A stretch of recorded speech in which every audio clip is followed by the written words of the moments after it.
Սիրելի Ջևան, սիրելի տավուշցիներ, ողջունում եմ ձեզ։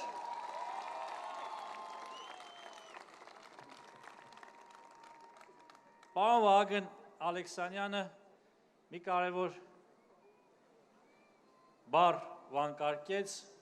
ելույթս ուզում եմ սկսել այդ վանկարկումով։ Խաղաղություն։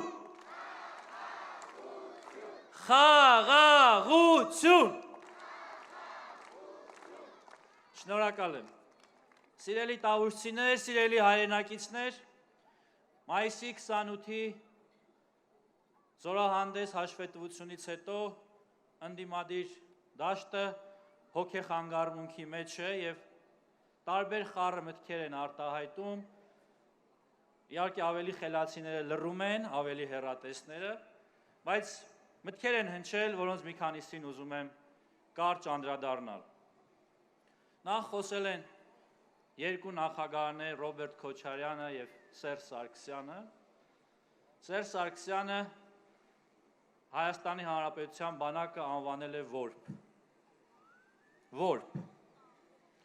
Սերժ Սարգսյան, որբ չէր արդյոք Հայաստանի Հանրապետության բանակը, երբ հազարավոր մարդիկ տասնյակ տարիներով սպասում էին իրենց հասանելիք բնակարանին։ Ուր էիք տասնյակ տարիներ, պաշտպանության նախարարի, Հանրապետության նախագահի պաշտոնը զբաղեցնելիս դու ու քո երկվորյակ եղբայրը,